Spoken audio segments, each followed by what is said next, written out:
सुनो बेटा, चैप्टर है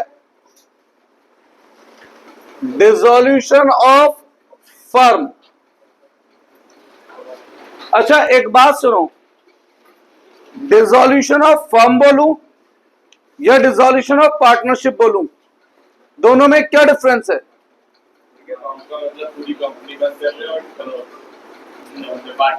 देखो, डिसॉल्यूशन ऑफ फर्म का मतलब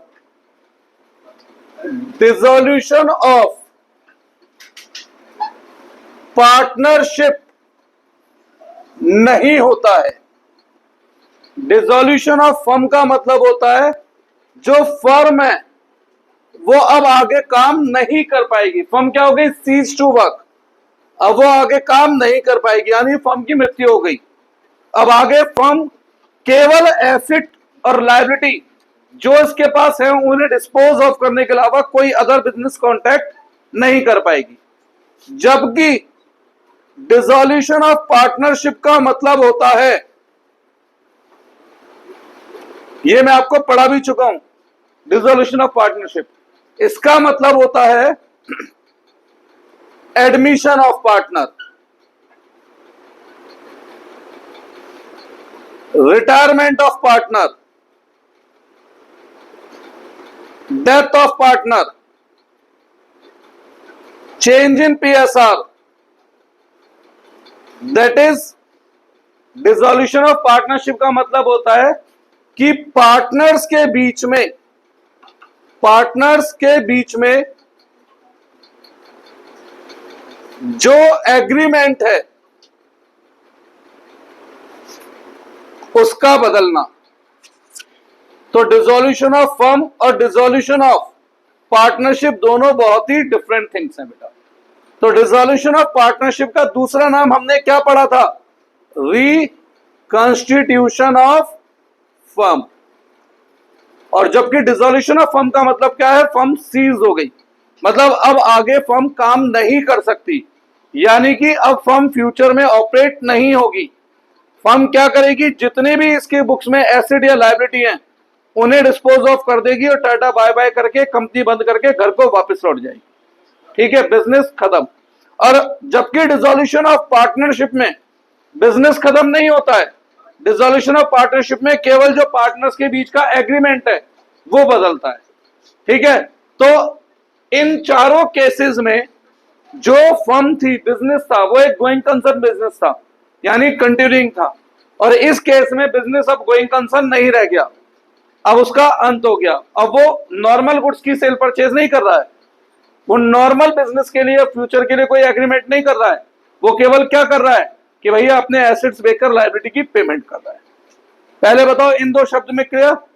थ्योरेटिकली मैं बाद में डीपली पढ़ाऊंगा, क्योंकि थ्योरी की 3 क्लास में पार्टनरशिप की सेपरेट रखूंगा बेटा, जिसमें मैं पूरी पार्टनरशिप की क्या पढ़ाऊंगा? थ्योरी। तो मैं न्यूमेरिकल के हिसाब से ही पढ़ा रहा हूं अभी। किसके हिसाब से? न्यूमेरिकल। तो आगे बढ़ते हैं बेटा। जब एक बिजनेस बंद होता है तो क्या होता है तरीका बिजनेस बंद करने का? सपोज करो मेरी कोई दुकान है गाजियाबाद में चौपला मंदिर पर, मैं बिजनेस बंद कर रहा हूं। आप में से कितने बच्चों के पेरेंट्स बिजनेसमैन हैं? उनमें से कितने बच्चों के पेरेंट्स की दुकानें हैं? तो जब रात को पापा को फोन करो कि कितनी देर में आओगे, ये कहते हैं दुकान बंद करने के बाद आऊंगा। क्या कहते हैं? तो दुकान बंद करने का मतलब ये नहीं होता रात को शटर गिरा, ताला लगाया, घर पे आके सो गए तो दुकान बंद हो गई, है ना? बिजनेस बंद होने का मतलब ये नहीं होता है। तो बिजनेस बंद करने का तरीका क्या है? भाई मेरा एक शॉप है, मेरी चौपले पे, मैं बिजनेस बंद करना चाहता हूं, शटर पे ताला लगाऊं, भैया ऑटो में बैठूं या स्कूटी उठाऊं, हिंडन नदी में जाके चाबी फेंक दूं, घर आके सो जाऊं, हो गया बिजनेस बंद। और क्या हो? तो क्या चाबी नहीं है तो दुकान नहीं खुलेगी, दुकान नहीं खुलेगी तो आगे काम भी नहीं होगा। फिर कैसे?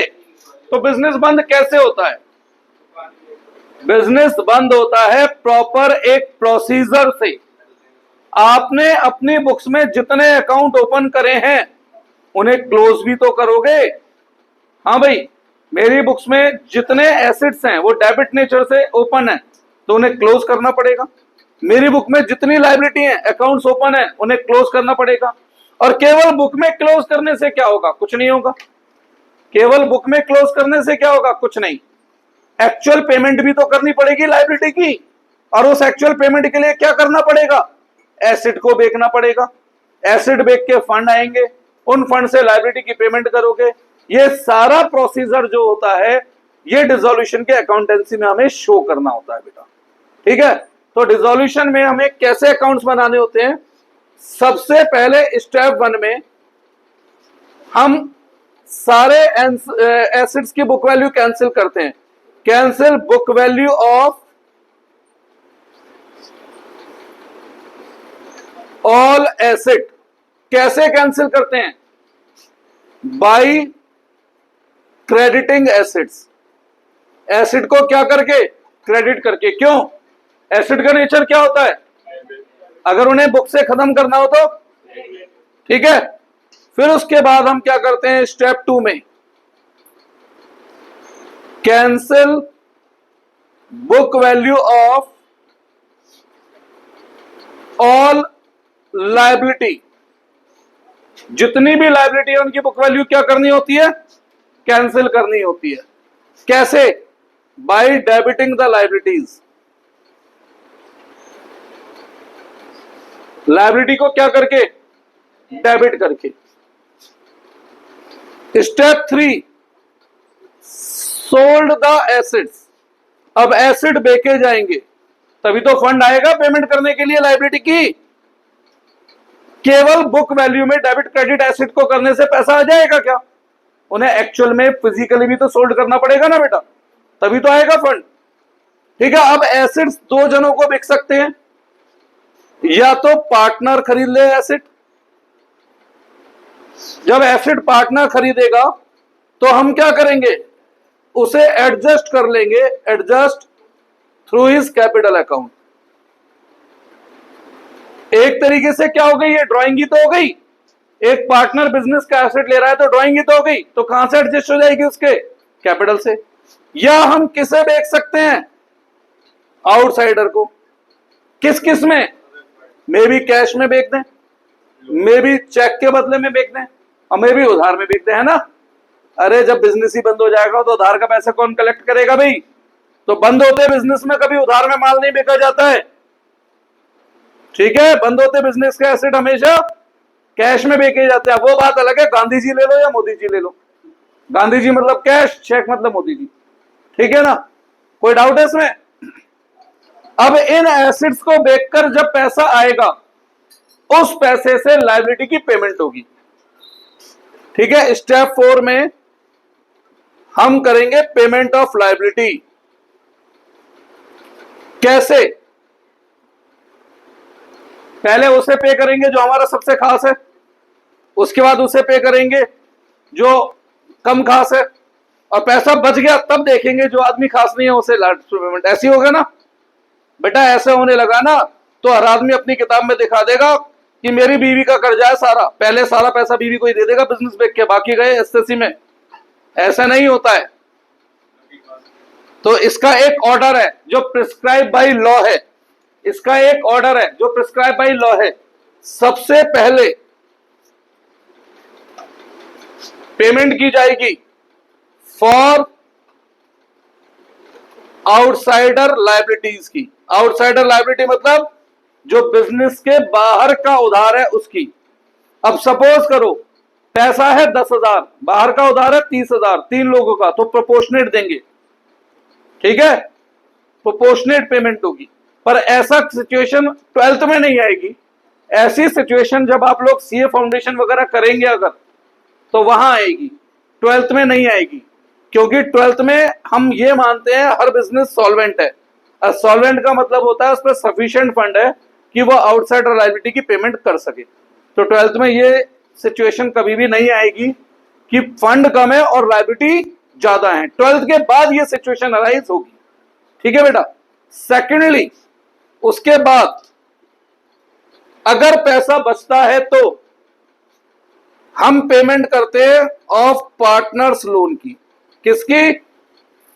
पार्टनर के लोन की पेमेंट करते हैं अगर पैसा बचता है तो। थर्डली, इसके बाद भी अगर पैसा बचे तो हम किसकी पेमेंट करते हैं? पेमेंट करते हैं हम पार्टनर्स की कैपिटल की। किसकी? पार्टनर्स कैपिटल की। और एट लास्ट अगर पैसा बचे तो रिमेनिंग अमाउंट पार्टनर में बचता है प्रॉफिट एंड लॉस रेशियो में। Remaining amount distributed amongst partner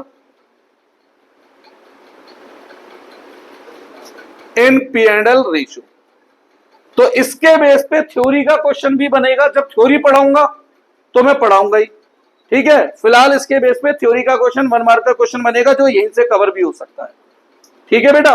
तो लायबिलिटी की ऑर्डर का एक पेमेंट होता है। सबसे पहले किसकी पेमेंट होती है? आउटसाइडर लायबिलिटी की। उसके बाद पार्टनर्स लोन की। उसके बाद पार्टनर्स कैपिटल की। और अगर फिर भी पैसा बचा तो पार्टनर्स में बांट देते हैं P&L रेशियो में। किसी को यहां तक कोई डाउट है? नोट करो, ये काम की बात है। अब इसमें भी ध्यान दो,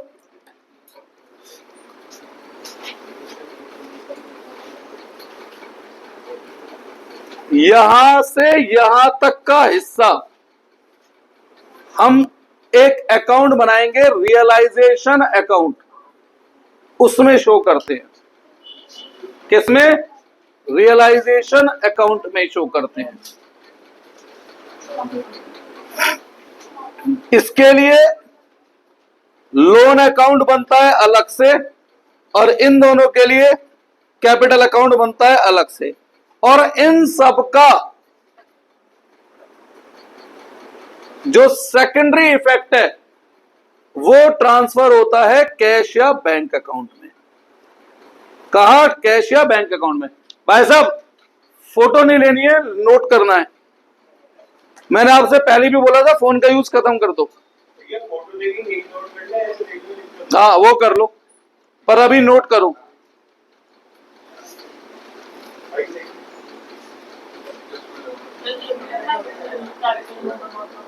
क्या ये सब बनाने सिखाऊंगा अभी? हाँ लिख लो, लिख सकते हो तो, नहीं तो कोई बात नहीं, मैं अभी बनवा ही रहा हूं। अगला स्टेप वही है। आज जो फॉर्मेट बनेगा ना, देख के डर लगेगा, पर सच बात बताऊं, वो फॉर्मेट है जो डराएगा, पर जब एक क्वेश्चन जैसे ही सॉल्व करोगे, ये चैप्टर अब तक के सभी चैप्टरों से आसान लगेगा।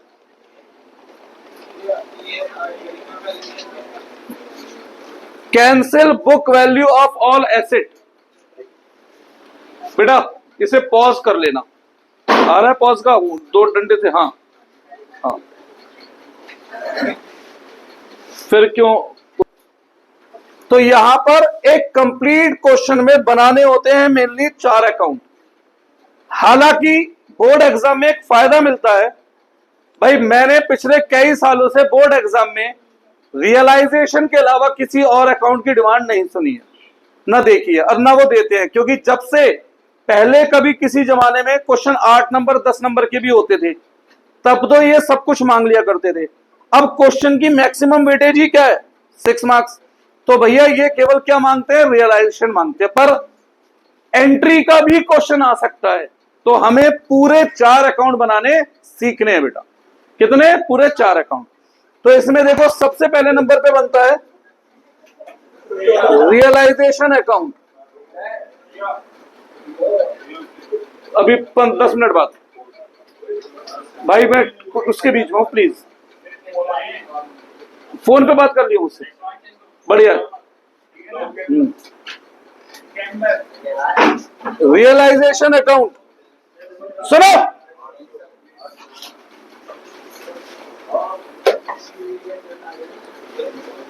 पर्टिकुलर अमाउंट आप लोग लिख लेंगे। पर्टिकुलर अमाउंट आप लोग लिख लेंगे। सेकंड नंबर पे पार्टनर्स लोन अकाउंट, वो भी कौन सा वाला लोन? जो लायबिलिटी वाला लोन है। सक्षम नहीं पढ़ना तो उठ के चला जा, या मैं तेरे पापा से बात कर लूं आज। तो यहां पे ध्यान दे ले आप। यार आधी कर दिया तुम लोगों ने।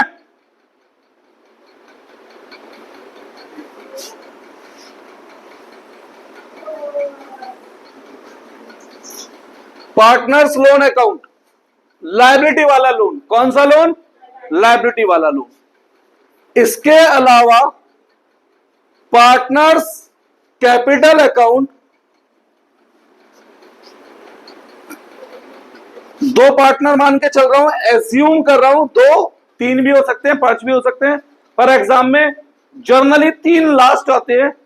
फर्क कोई नहीं पड़ना, क्यों? मांगता ही नहीं वो कैपिटल अकाउंट हमसे। वो क्या मांगता है? केवल रियलाइजेशन एग्जाम में अगर अकाउंट मांगता है तो। एज्यूम कर रहा हूं दो पार्टनर हैं, ए और बी, और एट लास्ट सबसे आखिर में कैश या बैंक एक साथ बना लेना, कैश या बैंक अकाउंट। फॉर्मेट के नाम पर क्वेश्चन हमसे ये चार चीजें मांग सकता है। सही है? अब शुरू करते हैं स्टेप वाइज। सबसे पहला स्टेप मैंने क्या लिखवाया था? पढ़ के बताओ ना। Cancel all the assets bye crediting them. Asset को क्रेडिट कर रहा हूं पर रियलाइजेशन को डेबिट कर रहा हूं। तो जितने भी एसेट्स हैं टू सन्ड्री एसेट्स करके सारे एसेट्स यहां लिख दो line wise. For example investment है, एग्जाम्पल दे रहा हूं बेटा, क्योंकि सारे एसेट तो मैं लिख ही नहीं सकता, वो तो 100 ही हो सकते हैं। For example stock, building, goodwill, ठीक है। डेटर, डेटर कौन सी वैल्यू पर? फुल वैल्यू पर। फुल वैल्यू पर क्यों? मैंने आप लोगों को 11th क्लास में भी एक बात बताई थी कि एक कल्चर है कि हम डेटर में से प्रोविजन माइनस करते हैं, पर मैं आपको 11th में भी बोलता था डेटर अलग अकाउंट होता है, प्रोविजन अलग अकाउंट होता है। डेटर एसेट्स होते हैं और प्रोविजन लायबिलिटी होते हैं। तो प्रोविजन जब कैंसिल होंगे ना, वो उस जगह कैंसिल होंगे जहां पर लायबिलिटी कैंसिल होती है। ठीक है? प्रोविजन अलग लिखना है, डेटर अलग लिखना है, याद रखना। प्रोविजन अलग अकाउंट है, डेटर अलग अकाउंट है। फुल वैल्यू मतलब प्रोविजन लेस होने से पहले वाले डेटर। ठीक? और वैसे भी जब मैं आपको रिवैल्यूएशन सिखाता था तो प्रोविजन को प्रोविजन नाम से दिखाता था, बाकी चीजों को डेटर। ऐसा ही था ना? कोई डाउट इसमें? तो ऐसे तो बेटा बहुत सारे एसेट हैं, मैं सारे एसेट तो नहीं लिख सकता एक सिंगल पेज पे। तो याद ये मत रखो क्या क्या एसेट यहां लिखते हैं, याद रखो यहां क्या क्या नहीं लिखते हैं। एक्सेप्ट, यहां क्या क्या नहीं लिखते हैं। सबसे पहले कैश और बैंक नहीं लिखते हैं यहां। क्यों नहीं लिखते हैं? अरे भैया, जिसका अलग सेपरेट अकाउंट है वो वहां कैसे आ जाएगा? वो अपने सेपरेट अकाउंट में जाएगा। बैलेंस बीडी, कैश या बैंक अपने सेपरेट अकाउंट में जाएंगे। और क्या नहीं लिखते यहां पर? किसी पार्टनर की अगर कैपिटल दे रखी हो एसेट साइड, वो नहीं लिखते यहां पर। क्यों? एसेट का जब अलग, कैपिटल का जब सेपरेट अलग अकाउंट है तो कैपिटल वहां क्यों लिखूंगा? कैपिटल को उसके अपने अकाउंट में लिखूंगा। जिसकी भी कैपिटल हो है तो ठीक है, नहीं तो कोई बात नहीं। और क्या नहीं लिखते यहां पर? किसी पार्टनर का करंट अकाउंट है अगर, तो वो यहां पर नहीं लिखते हैं, क्योंकि एसेट्स में जो करंट अकाउंट है वो भी कैपिटल में जाएगा। इसके अलावा क्या नहीं लिखते हैं यहां पर? किसी पार्टनर का लोन है। कौन सा वाले लोन की बात हो रही है बेटा? नहीं, हम एसेट्स वाले की बात कर रहे हैं। तो आप चाहे तो उस लोन की पेमेंट कर दो, चाहे तो पेमेंट कर दो, या फिर उसे कैपिटल से एडजस्ट कर दो।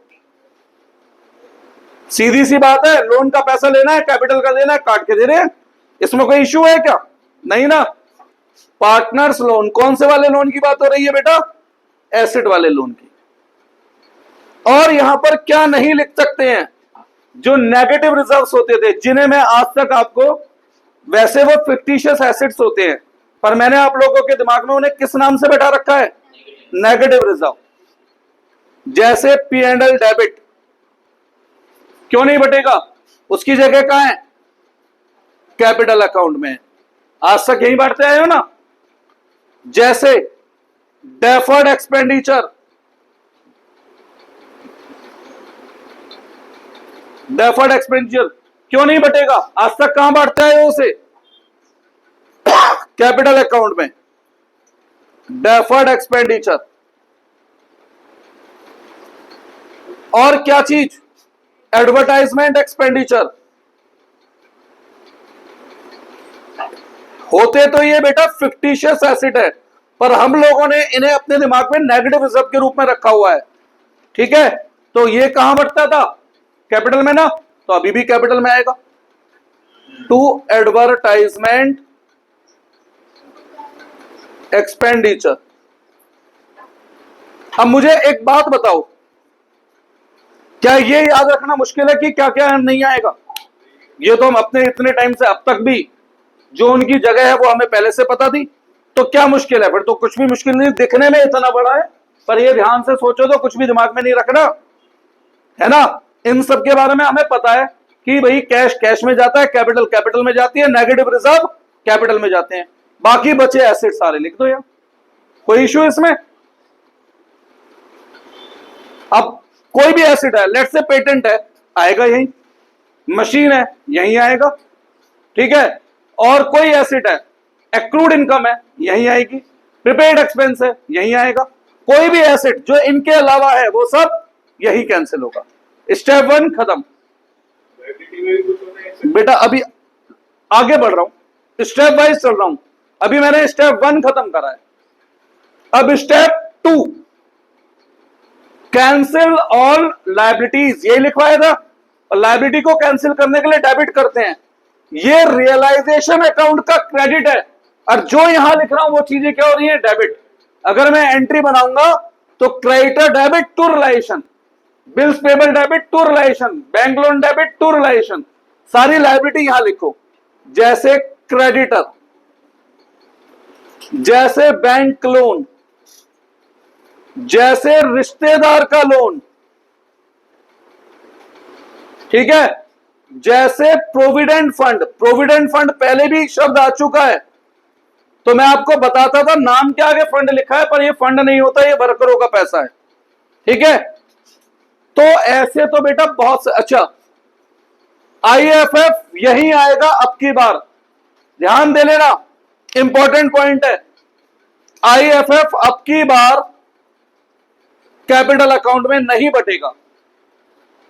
अब आप कहोगे ऐसे कैसे याद रखा जाएगा? 2 मिनट अगर आप मुझे देंगे तो मैं याद रखने का तरीका सिखाऊंगा। WCR यहां नहीं आएगा, WCR यही बटेगा। अब याद रखना तो बहुत मुश्किल हो जाएगा ऐसे, है ना। 2 मिनट बस, उसके बाद मैं बताता हूं याद कैसे रखना है। WCR नहीं आता यहां, लेकिन लायबिलिटी फॉर वर्कमैन कंपनसेशन आता है यहां। बेटा ऐसे तो लायबिलिटी की लिस्ट बहुत लंबी है, अभी मैं सब कुछ लिखूंगा तो मेरे पास बाकी फॉर्मेट की जगह नहीं बचेगी, तो मैं वो नहीं लिख रहा। क्या लिख रहा हूं? एक्सेप्ट लिख रहा हूं, क्या यहां नहीं आता? Except bank overdraft. क्यों नहीं आता? Bank overdraft is bank account but negative balance. ध्यान आ रहा होगा, 11वीं क्लास में बैंक ओडी कैश बुक के इस साइड लिखते थे, ठीक है। तो बैंक ओडी बैंक अकाउंट का पार्ट है। इसके अलावा क्या नहीं आएगा? इसे स्पेशल वो कर रहा हूं ट्रीटमेंट, पार्टनर्स लोन नहीं आएगा यहां। कौन से वाले लोन की बात हो रही है बेटा? आप क्योंकि उसके लिए हम सेपरेट अलग अकाउंट बना रहे हैं। अब आप कहोगे इसके लिए अलग अकाउंट क्यों? इसे भी तो कैपिटल में गिर सकता था। ध्यान से देखो लायबिलिटी के ऑर्डर क्या था, पहले आउटसाइडर लायबिलिटी, फिर लोन की पेमेंट, फिर उसके बाद कैपिटल का नंबर आएगा। तो इसलिए मैं लोन को कैपिटल में नहीं गिर सकता, गिर देते हैं बहुत सारे लोग। पर भैया अगर मैं बात करूं इसकी थ्योरी की, तो थ्योरी के हिसाब से पहले आउटसाइडर लायबिलिटी की पेमेंट यहां करेंगे, लोन की पेमेंट यहां करेंगे, कैपिटल की पेमेंट यहां करेंगे, बचे हुए प्रॉफिट को रेशो में यहां बांटेंगे। सही है बेटा? पार्टनर्स लोन नहीं आएगा। और क्या नहीं आएगा यहां पर बेटा? कैपिटल नहीं आ सकती। क्यों? कैपिटल का अलग अकाउंट है।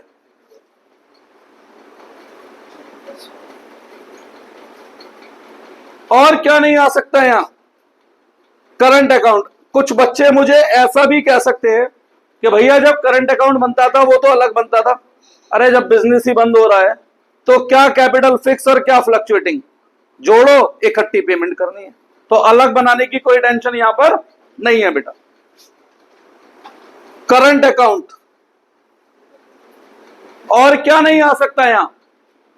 जितने भी पॉजिटिव रिजर्व्स हैं वो सब पार्टनर्स में बढ़ते थे। ठीक है, कौन कौन से थे वो? Journal reserve, reserve fund, P&L credit, कोई कंटीजेंसी रिजर्व है, WCR है, वो सब कहां बढ़ते थे बेटा? पार्टनर्स कैपिटल अकाउंट में।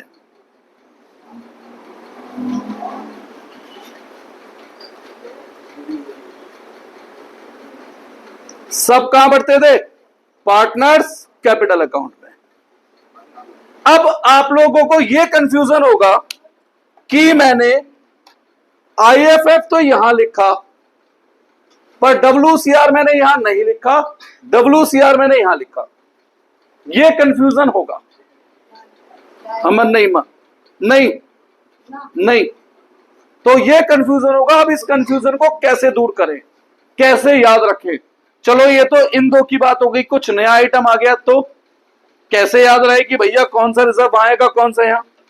तो इसको दिमाग में रखने का बड़ा सीधा सरल सा एक तरीका है। IFF किसके अगेंस्ट है? पूरी फुल फॉर्म क्या है IFF की? Investment fluctuation fund. किसके अगेंस्ट है ये? इन्वेस्टमेंट के। तो बेटा जब इन्वेस्टमेंट यहां है तो उसके अगेंस्ट वाली चीज भी तो यहीं आएगी।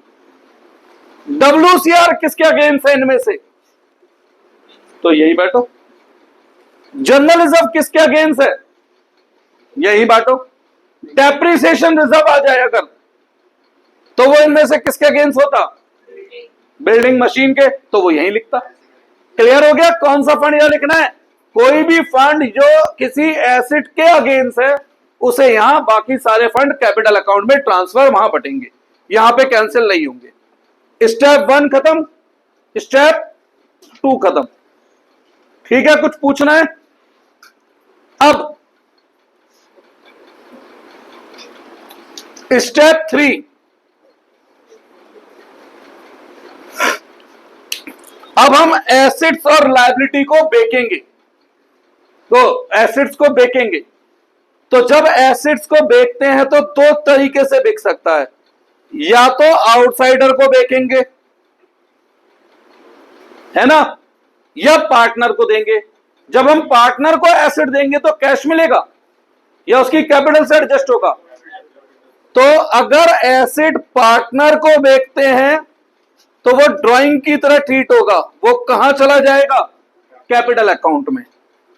Asset sold to partner. और जब हमें एसेट आउटसाइडर को बेचते हैं तो उससे पैसा आएगा ना, अमाउंट रियलाइज। यार बेटा हर एंट्री के डुअल एस्पेक्ट होते हैं, एक इफेक्ट यहां से यहां। अब जैसे जैसे एग्जांपल दूंगा वैसे वैसे लिखूंगा, सही है? अब जैसे मैंने स्टॉक बेचा कैश में, किसमें? तो बाई कैश या बैंक, ये मैं आपके ऊपर छोड़ रहा हूं। स्टॉक, यहां बाई स्टॉक है तो बाई से इसका दूसरा इफेक्ट कैश के 2 में, कौन से अकाउंट से आ रहा हूं? रियलाइजेशन से। अब बाकी सब के ड्यूअल एस्पेक्ट, जैसे बिल्डिंग बेची, बाई कैश बिल्डिंग, तो बाई से दूसरा इफेक्ट किसमें? To realisation. जैसे गुडविल बिकी, बाई कैश गुडविल, यहां बाई कैश है, बाई से कैश के किस साइड? To side. कोई अनरिकॉर्डेड एसेट देख रहा हूं, फर्क नहीं पड़ता रिकॉर्डेड अनरिकॉर्डेड, यहां के बाद सारे एसेट अनरिकॉर्डेड है, क्योंकि जो एसेट थे भी उन्हें भी तो कैंसिल कर दिए मैंने। अब हर एसेट ही अनरिकॉर्डेड है, तो अनरिकॉर्डेड एसेट बिके तो उससे फर्क नहीं पड़ता कितने का था और रिकॉर्ड था या नहीं था। अगर कोई अनरिकॉर्डेड एसेट बिक रहा है by cash, unrecorded asset by से टू, कोई डाउट इसमें?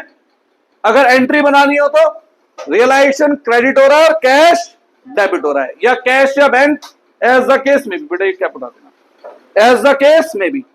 अब ऐसा भी तो हो सकता है कोई एसेट पार्टनर ले ले, जैसे ए ने इन्वेस्टमेंट ली है तो by as capital investment, by से टू साइड ए की, नहीं हो गए शांत? बी ने पेटेंट ले लिए, इससे फर्क नहीं पड़ता रिकॉर्ड है नहीं है, पेटेंट, तो बाई से टू रियलाइजेशन। तो ये क्या बहुत मुश्किल था भाई, क्वेश्चन पढ़ के इतना नहीं पहचान सकते कि एसेट कैश में बिक रहा है या पार्टनर को दे रहे हैं? कैश में बिक रहा है यहां लिख दो, पार्टनर को दे रहे हैं यहां लिख दो, इतना ही करना है। और अगर कोई ऐसी ट्रांजैक्शन है जिससे ना तो कैश पे असर पड़े और ना पार्टनर कैपिटल पे असर पड़े, उसे रिकॉर्ड ही नहीं करना। जयराम जी की भूल जाओ। अब बहुत सारी आएंगी, एंट्री में भी आएंगी। अभी मैं एक बार ये लिख दूं, उसके बाद मैं एग्जांपल भी देने वाला हूं, ठीक है? स्टेप 3 खत्म, एसेट बिक गया। स्टेप 4 लायबिलिटी की पेमेंट। अब पेमेंट भी दो तरीके से होगी, या तो कैश में पे कर दो, लायबिलिटी और एक्सपेंस पेड, या पार्टनर अपने ऊपर किसी लायबिलिटी की जिम्मेवारी ले ले। तो इसका मतलब यह नहीं है कि वो अपनी जेब से पे करेगा, इसका मतलब यह है हम उसे पैसा दे देंगे, वो आगे पैसा दे देगा। सही है ना? क्लियर है? इसका मतलब यह नहीं है कि वो अपनी जेब से पे करेगा, इसका मतलब है हम उसे देंगे, वो आगे पे। तो to capital account, liability paid by partner. For example creditor की पेमेंट करनी है, टू कैश क्रेडिटर। हाँ जी निखिल जी, यहां टू कैश है तो इसका दूसरा रुपए कौन से अकाउंट में? कैपिटल में क्यों जाएगा भाई, वहां कैश लिखा है तो कैश अकाउंट में जाएगा ना भाई, ये नीचे वाला कैपिटल है, वहां टू कैश है, टू से बाई, कौन से अकाउंट से आ रहा हूं? रियलाइजेशन से। जैसे बैंक लोन की पेमेंट कर दी, टू कैश, या बैंक, एज द केस में भी, जो आपका मन करे, मैं आपके ऊपर छोड़ रहा हूं। लोन टू से बाई रियलाइजेशन।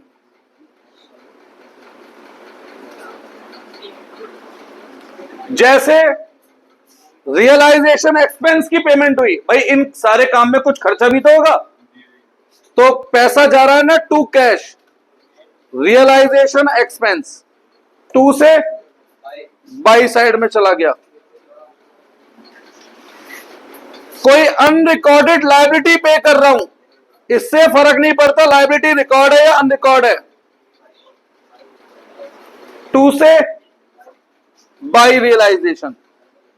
अब पार्टनर भी किसी लायबिलिटी की जिम्मेवारी ले सकता है। एग्जाम्पल के तौर पर भैया सक्षम, निखिल और अतुल, ये तीन पार्टनर है एक बिजनेस में। तो सक्षम की वाइफ ने हमारे बिजनेस को 10 लाख रुपए उधार दिए हैं। सक्षम ने बोला कि मैं अपनी वाइफ का लोन खुद पे कर दूंगा। पहले तो बताओ, वाइफ का लोन पार्टनर की लायबिलिटी है, आउटसाइडर लायबिलिटी है? आउटसाइडर लायबिलिटी है। सक्षम अलग है, उसकी बीवी अलग है, ठीक है? तो सक्षम पार्टनर है, उसकी वाइफ पार्टनर नहीं है, तो आउटसाइडर लायबिलिटी है। अब सक्षम अपनी वाइफ का लोन पे कर देगा, इसका मतलब ये नहीं है कि वो अपनी जेब से देगा, इसका मतलब है वो ये कह रहा है वो पैसा तुम मुझे दे दो, मैं अपने आप आगे हिसाब करता रहूंगा। ठीक है, तो टू, जैसे बी कह रहा है अपनी वाइफ का लोन पे कर देगा, B is capital, wife loan,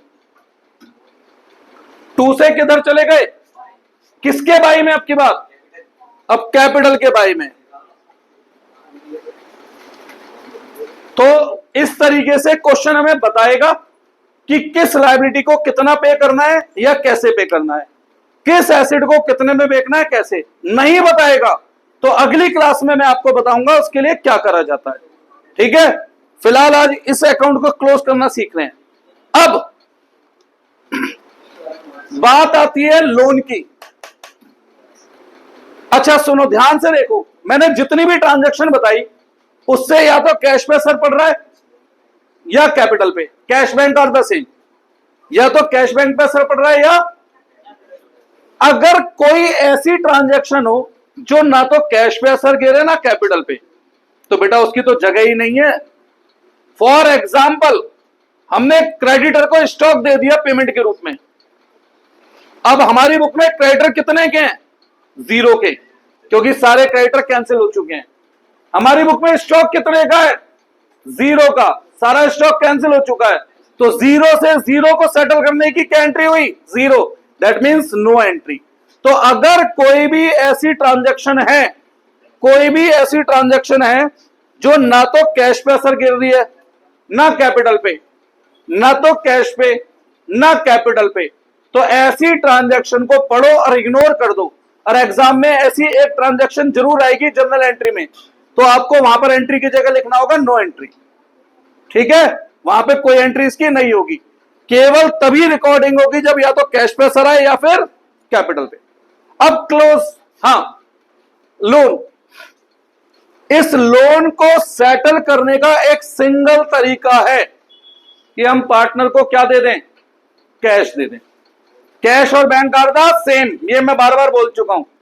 या इस लोन को क्वेश्चन में साफ लिखा हो कहां ट्रांसफर कर दें, कैपिटल में, ओनली वे।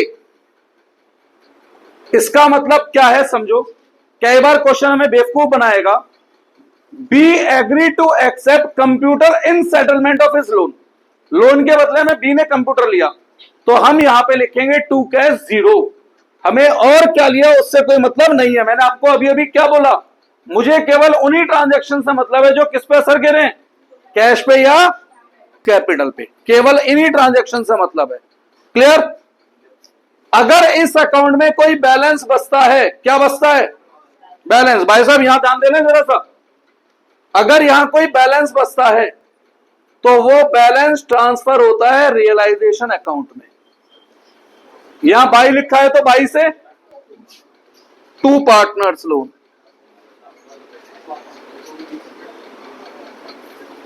यहां पर बैलेंस बचे तो टू रियलाइजेशन,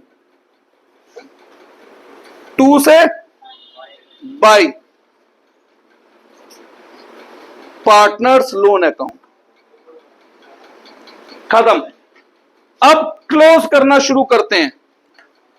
सबसे पहले अगर क्वेश्चन में कुछ नहीं बताया लोन के बारे में, तो लोन की कैश में पेमेंट होगी, और ये जो टू कैश था, ये टू से कैश के कहां चला गया होगा बेटा, बाई में। ठीक है, अब क्लोज की बात करें, सबसे पहले रियलाइजेशन अकाउंट क्लोज होगा, तो अगर इस साइड बैलेंस बचे तो वो बना loss transfer to capital account, बांट दो पार्टनर में, बाई से टू रियलाइजेशन लॉस।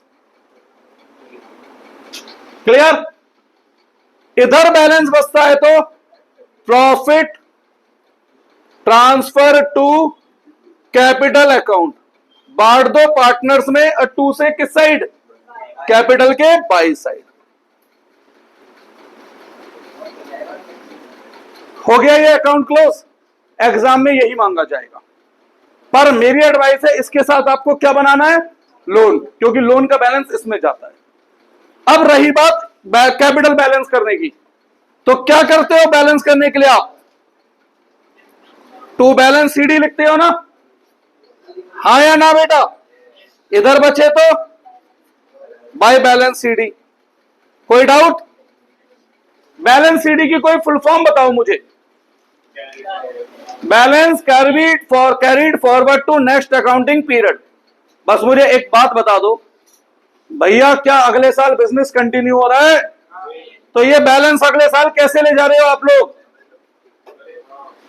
ये बैलेंस अगले साल कैसे चला जाएगा? तो भैया पेमेंट कर दी जाएगी उन्हें इस बैलेंस के लिए टू कैश, टू से बाई में पहुंच जाएंगे।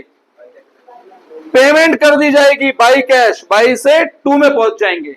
और कैश अकाउंट हमारा यहां पर होगा बैलेंस। कैश अकाउंट यहां पर क्या होगा? बैलेंस। फॉर्मेट खत्म।